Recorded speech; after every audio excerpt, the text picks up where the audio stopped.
Bonjour, je m'appelle Naftali Rubin, Jean-Philippe Rubin. Je suis avocat en Israël après avoir été avocat en France. Je voudrais parler aujourd'hui de l'éducation des enfants et évoquer trois conseils qui sont donnés par le Rav Shalom Aroush dans le livre Le Jardin de l'éducation pour comment dire, pour faire face aux problèmes d'un enfant. Quand il y a un enfant qui a un problème, par exemple, il doit se lever le matin et il est un petit peu, il n'est pas triste, mais il ne veut pas aller à l'école. Il ne veut pas aller au Talmud Torah, c'est difficile. Il veut rester chez lui à la maison, il n'a pas le courage, il est triste. Et nous cherchons à le renforcer, nous voudrions qu'il se lève et qu'il parte, qu'il l'entraîne, qu'il ne cherche pas à rester dans son lit. En général, c'est un enfant qui est d'un jeune âge, un enfant en général beaucoup d'énergie. Et donc, nous voudrions essayer de le remettre sur le droit chemin. Alors, la première règle, c'est que c'est un rôle qui incombe surtout au père. C'est-à-dire que c'est le papa qui va devoir peut-être renoncer à sa tfilat shacharit honnête, c'est-à-dire très tôt à 5 heures du matin ou à 6 heures du matin, et il va devoir prier un petit peu, un peu plus tard pour pouvoir s'occuper de son enfant et doucement le remettre un peu dans le droit chemin avec beaucoup de douceur, avec beaucoup de patience. Euh, alors, comment on procède? D'abord, pourquoi le père est celui, ou le papa est celui qui convient le mieux, plus que la mère? Parce que la mère, elle est très occupée, elle a beaucoup de tâches à faire avec les autres enfants, et elle n'a pas tout le temps, la patience de consacrer beaucoup de temps à un enfant particulier. Et en revanche, le père, il va savoir prendre les choses, il aura d'avancer progressivement, faire preuve de beaucoup d'amour. On va expliquer. Donc, on va prendre en fait le conseil à partir de cette histoire d'un enfant qui ne voulait pas se lever le matin, il ne voulait pas aller à l'école. Et le père est allé, il lui a raconté, a commencé par le féliciter, il lui a parlé doucement, l'a aidé à s'habiller, lui a apporté un petit peu le petit déjeuner. Et chaque jour, comme ça, il venait vers lui et très doucement, avec beaucoup d'amour, avec des mots très gentils, des encouragements, qu'il il lui montrait ses points positifs, toutes ses qualités. Et chaque jour, comme ça, progressivement, encore, il faisait faire une tâche supplémentaire, celle de se lever de son lit, ou celle de s'habiller, ou de prendre son petit déjeuner, ou éventuellement de préparer son cartable. Et tout ça de manière très progressive, avec beaucoup d'encouragement, beaucoup d'amour, en expliquant que probablement que l'enfant, la famille était très fière de cet enfant, qu'il avait beaucoup de réussite, beaucoup de qualité, de spécificité, de sources de réussite qui lui étaient propres. Et euh, ce conseil de montrer à l'enfant le positif, c'est très important. Le deuxième conseil, c'est de voir quels sont les éléments qu'il faut corriger chez l'enfant et de trouver des histoires de tzadikim qui correspondent au domaine sur lequel l'enfant doit s'améliorer.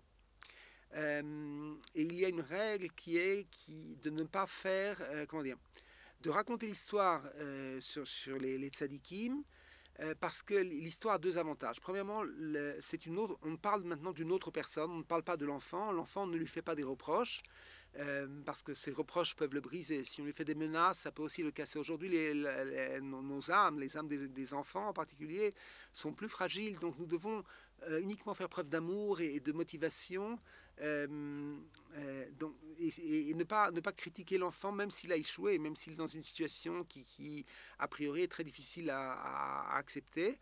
Et de raconter l'histoire de tzadikim qui se levaient tôt le matin, et parce qu'ils se levaient tôt, alors ils avaient beaucoup de bénédictions, ils avaient beaucoup de bracha, et comme ça, l'histoire va aussi réveiller l'enfant. Rabbi Nachman Breslev dit que l'opinion courante est que les histoires en quelque sorte endorment. Et en fait, Rabbi Nachman de Breslev dit que lorsque l'on lorsqu'on raconte l'histoire d'un tzaddik, alors on se réveille parce qu'on prend avec nous l'engouement, la motivation, la force du tzaddik dans le domaine, dans le domaine d'Avodat Hashem. Donc en racontant des histoires sur des tzadikim qui se levaient tôt, qui avaient des miracles et qui avaient de la réussite, et bien l'enfant va s'éveiller. L'enfant va s'éveiller, il va se renforcer. Donc ça c'est le deuxième conseil. Voilà. Et donc si le père a cette passion, on racontera le troisième conseil dans un autre cours, mais en tout cas, si on prend ces éléments, à savoir que c'est le père qui va s'occuper de l'enfant qui a ce petit problème, qui va l'encourager de manière positive et qui va lui raconter des histoires de tzadikim, alors le troisième conseil, c'est de lui donner à l'enfant des tâches faciles. Donc, nous savons que l'enfant peut faire ses tâches, ses actions. Pour lui, ce n'est pas une difficulté. Ça peut être, par exemple, de plier son pyjama. Ça peut être de mettre tous ses cahiers dans son cartable. Nous prenons des actions simples et on sait que l'enfant peut le faire. Et que l'enfant peut le faire. Et après que l'enfant ait réussi, nous le félicitons de manière un peu exagérée, comme s'il avait réussi quelque chose d'extraordinaire. Le fait d'avoir fini 3 livres, de lire 3 livres, ou qu'il ait... Nous exagérons un petit peu les compliments pour que l'enfant ait confiance en lui, qu'il voit qu'il réussit par l'action. C'est-à-dire qu'il peut faire certaines choses, il sait le faire. Et la preuve qu'il le fait bien, c'est que nous, en tant que père, nous le félicitons, nous l'encourageons.